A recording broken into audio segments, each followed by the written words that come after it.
ఇప్పుడు గ్రావెల్ కానీ ఇసుక కానీ ఎవరు చేస్తున్నారో ప్రజలకు ఒకసారి తెలియజేయాలి.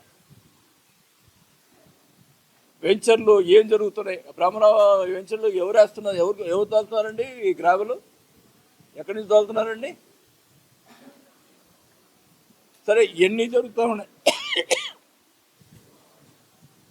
మేము చేయకపోయినా మా మీద బురద చల్లారు. ఈరోజు ఇవన్నీ కూడా బయటపడాలి. కూడా ప్రజలు భయప్రాంతులు అవుతున్నారు. నేను అడుగుతా ఉన్నా, ట్రంక్ రోడ్ విషయం. లాస్ట్ టైం నేను ట్రంక్ రోడ్లో అందరినీ ఫుట్పాత్ వరకు అని కొడదామయ్యా, కొద్దిగా డెవలప్మెంట్ అవుతుంది అని అంటే చాలామంది వాళ్ళందరూ కూడా సార్ వద్దు సార్, మాకు జీవనోపాధి ఇది వద్దు సార్ అని అన్నారు. సరే, ఈయన డెవలప్మెంట్ అని చెప్పి చేద్దాం అని చెప్పి అంటున్నాడు.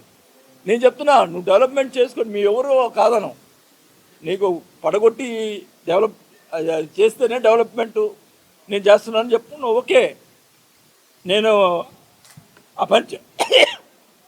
పని చేయలేకపోయా. ఓకే, నువ్వు చేస్తానన్నావు.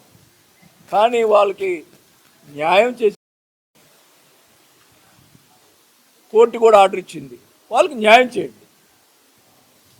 వాళ్ళు సంతృప్తి పరిచి చేయండి. దానికి అందరూ కూడా స్వాగతిస్తారు, వాళ్ళు కూడా స్వాగతిస్తారు.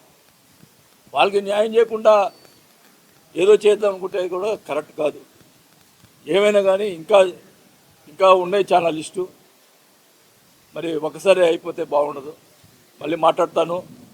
నేను ప్రశ్నించే పార్టీ ఇది, నేను ప్రశ్నిస్తాను. కానీ ఇది పార్టీకి సంబంధం లేదు. నా పర్సనల్గా విషయంగా నాకు జరిగింది, నాకు ఈ రకంగా జరిగింది కాబట్టి క్లియర్గా చంద్రబాబు నాయుడు గారిని కోరుకుంటా ఉన్నా, దీని మీద ఎంక్వైరీ చేయించండి, డ్వాకా గ్రూప్ మీద ఎంక్వైరీ చేయించండి, ఈ కబ్జాలు జరుగుతున్నటువంటి ల్యాండ్స్ మీద ఎంక్వైరీ చేయించండి. అప్పుడు జరిగింది, ఇప్పుడు జరిగింది, రెండు కూడా. నేను అనేది ఇప్పుడు జరిగిందని చెప్పటం. వైఎస్ఆర్ పార్టీలో టైంలో నేను ఎమ్మెల్యేగా ఉన్నప్పుడు, మినిస్టర్గా ఉన్నప్పుడు జరిగినటువంటి టైంలో జరిగినటువంటి వాటికి కూడా ఎంక్వైరీ చేయండి, ఇప్పుడు ఎంక్వైరీ చేయండి. నేను మనస్ఫూర్తిగా చేతులెత్తి చంద్రబాబు నాయుడు గారికి నమస్కారాలు తెలియజేసుకుంటూ నేను ఆయన కోరుకుంటాను.